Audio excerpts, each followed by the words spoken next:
Hello, guys. Welcome to another episode of the Otumba Adam Show. This is the 75th episode, and my name remains Adam Olajide. You guys are welcome, specially. Okay, so this particular episode will be a very short one because I have something else to do uh, after now. All right, so what we will be treating today is how to transit from freelancing to becoming an agency. Now, this video or this episode is specifically for those people that are already freelancers. All right. So I'll quickly be touching on how you can move from becoming a freelancer to becoming an agency. Right. Okay. So if you've been freelancing before now, you understand the fact that that you probably have been freelancing on sites like Fiverr.com, Upwork.com, People Per Hour, Freelancer.com, and the likes. Okay. But if you would like to transit to becoming an agency, there is a step by step approach that you can actually take. Now, this is my own view about it. You could actually do more research to get more information about how to transit. Okay, but if you're here in Nigeria and you'd like to become an agency to work with the big boys, with the big companies, these are the steps that you probably have to take. Okay, so I'm going to grab my note and I will dive right in. Now, I would not really be going in depth or showing anything on my screen today because it is for those that are wise that would actually pick the salient points that I have to give in today's episode. So, number one on the list is open a business account. All right. If you're in Nigeria, open a business account. If you've been freelancing before now, okay, just take that bold step to open a business account. Let your business have a name.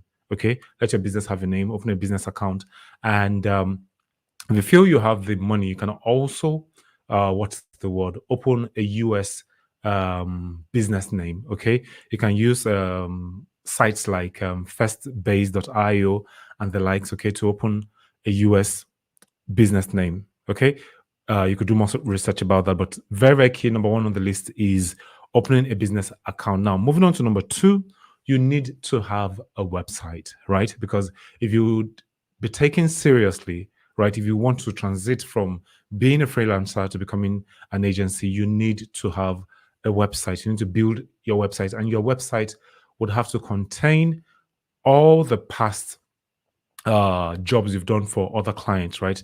Your portfolio has to be there, and then the reviews from your past clients. Now, if you've been working on freelance sites that like your your customers then did not give you reviews that you could actually post on your website, it is either you do this one, you find a way to get their contact outside the freelancing platform and then ask them to give you a review. If they can actually give you a video review, it is better. Okay, but if you cannot get a video review, as long as they have written it and then they submit their pictures, put it on your website. Let that be the thing that you post on your site. All right. You need your portfolio on your website. You need the reviews so that people can trust you that you can actually do this thing. Now, once you have those ones set up, right? But if you do not have that set up, that is still not an issue. Okay. Just follow the next step. Once you have gotten to this level, join communities. All right. Join communities where potential clients are, the premium clients. They always are hanging out somewhere. Okay. It can be a forum, it can be a Facebook page, it can be on Twitter. Just find that place that like that they are gathered. All right. If it's on Twitter, like a place like Twitter, all you just need to do is keep adding people. All right. The number of threshold that like you are supposed to use per day. All right. Add people every day, and then from there give quality content in all those groups and communities that you have joined. Remember, you're trying to target your potential clients, so you need to like give value because people need to know you, trust you, and like you before they can actually commit their own money into your hands. So you need to like post at least 4 times every week, know how you're going to space it, and then do that. Okay. So that's about that. Join platforms and then post quality content. Now, another platform that like I'm going to suggest, which is number 4 on my list, is network on LinkedIn. Okay, and then do the same process. All right, find leads on LinkedIn, find people that you actually want to work with, companies you want to work with. All right. Now, I've already spoken about how to profile your potential clients in one of my past episodes. You can actually go back to watch it. All right. So add them up, right? As you're adding them up, what you need to do is keep posting quality content on your LinkedIn profile. Now, optimize your LinkedIn profile. You can quickly, or you can search YouTube for that, how to optimize your LinkedIn profile. Or maybe one of these days, I'm going to actually like touch on that topic. But then optimize your LinkedIn profile and then start pouring out quality content. Now, for those potential clients that like you've networked with on LinkedIn, try as much as possible to comment on their posts. Okay, let them be like familiarize yourself with them. All right, because by the time you move on to the next phase I'm going to talk about, they would know that like, okay, I have seen this person in one or two of my posts, and they know that like, okay, this person is not a stranger. All right. So that's about that. Network on with people on LinkedIn, and then give quality content. Okay. So number 5 is send messages to them in their DM. All right. So one of the ways in which you can send messages in a DM, because one of the mistakes a lot of people make is that like whenever they want to enter someone's DM, they just like pour everything out all at once, like grrr, like no, it doesn't work that way. Okay, just introduce yourself. Hello, my name is so so so and so. Now make reference to something that they have done in the past. Okay, just to let them know that like, okay, you've been following them up with what they do. Like I've had cases whereby people come to my DM on Facebook, and then they come around and they tell me they're like, hey, I watch your program on Facebook. You give quality content, especially this particular episode that you treated. I loved the way you delivered it. Now, those kind of people, when they come to me, right, I feel, yes, this person is not just trying to like bother me. This person actually paid attention to what I've been doing. And that way, I am much more open to having a discussion with that person, as opposed to someone that like just comes to my DM and then the next day just writes, hi, good evening. And then like, that's it. They expect me to carry on the conversation. It doesn't work that way. So the same way, if you're trying to like enter into the DM of these people that you're trying to like send messages to, make sure that like you do not spam them, and make sure that like you make reference to something that they have done before, for them to know that like, hey, you've actually done your research about them. All right. So once you get this part done, tell them that like you would like to jump on a call with them. Okay, tell them what you do, the service you render, how you help business, how your business helps people, right? Tell them about that, and then tell them like, okay, you would like to have a conversation with them. Okay, like if they are available for you guys to have a conversation, then they should tell you the time that they are free. All right. Now, in another way you can actually do that is by sending cold emails to people. Now, let's say you are unable to really find the people that you want to work with on forums, on communities, on Facebook groups, on Twitter, and the likes. Right? There are actually paid platforms that like you can actually get people's emails and then send them a cold email. Now, the cold email format is still the same way, or the same format that like you use in the DM structure that I spoke about. Now, I'm not trying to like go into details per se, because I would probably treat another topic that has to do with cold emailing on the long run. Okay, so use the same method, and from there, send them the messages. Make sure that like you do not spam people.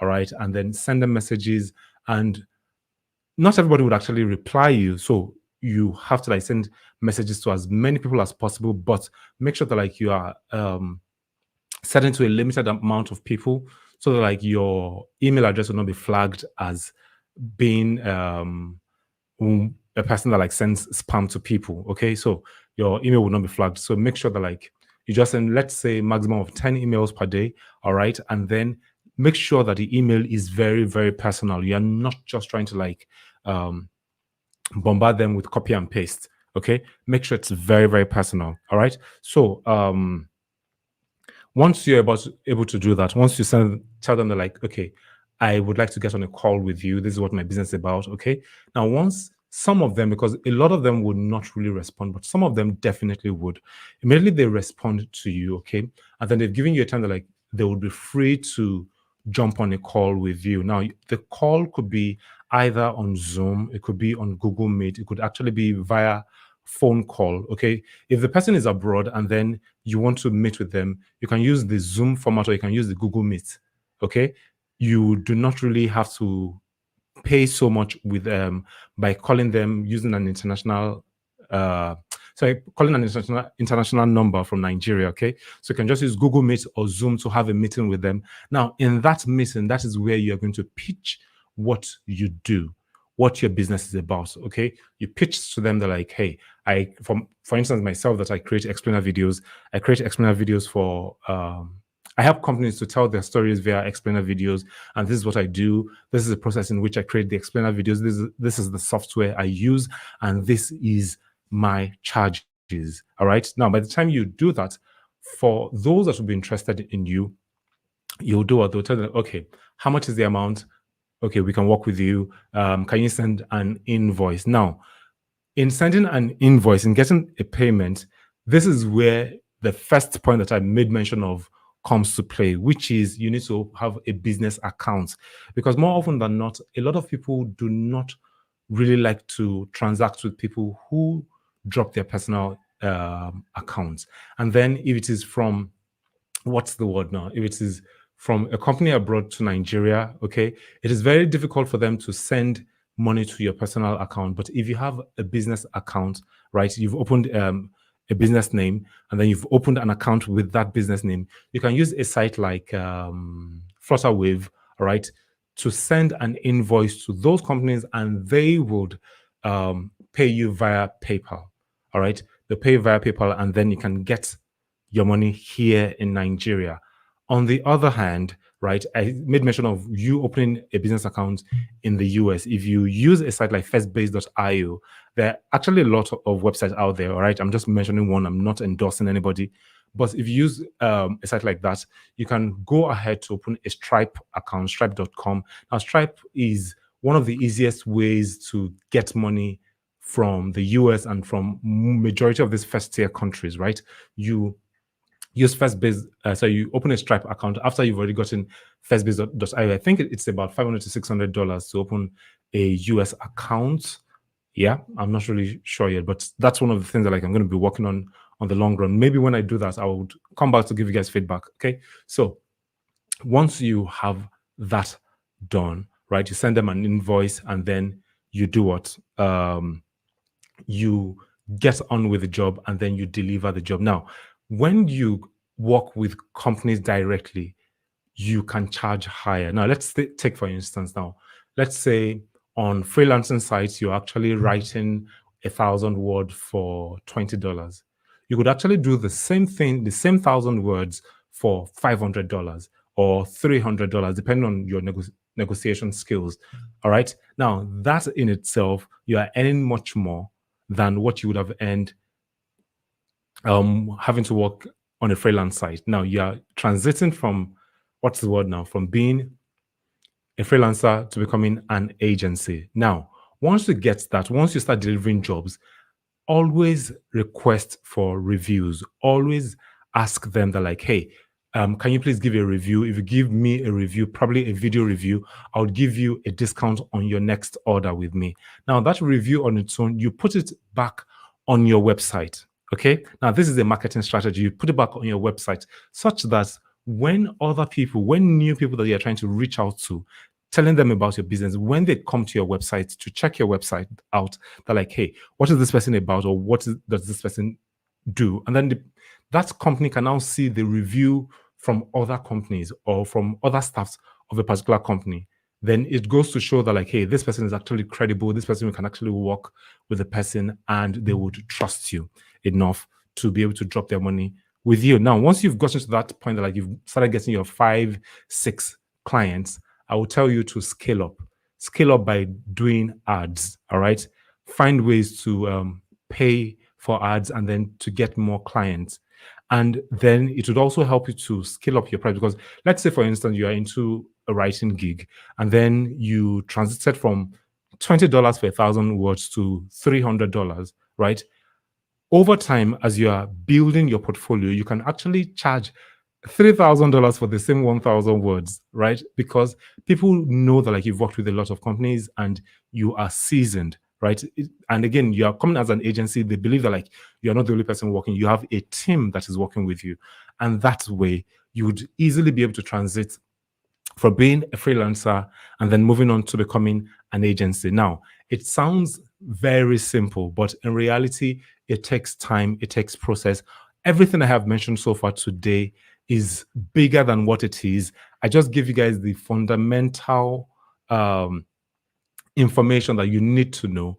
Whoever is wise would take this information and then broaden it, do more research, take more courses on different things that you need to do to actually transit from being a freelancer to moving on to becoming an agency. All right. So, on this note, I have come to the end of today's class. I said today's episode will be very, very short because I actually have something else to do right now. Okay, so I have to leave. So for those of you that stay to the end or just came and left, or probably those of you that will be coming around later, make sure, especially if you're a freelancer, make sure that you watch from the very beginning to the very end and do more research. And I can bet you that like between now and the next 6 months, you would have extend your revenue, meaning that like if you're earning just $200 per month, you can actually go as far as earning $2,000, $3,000 per month. All right. So thank you guys for sticking around. My name remains Adam Oluwafemi, and you know what I always say: be the best that God has created you to be. Peace out, guys.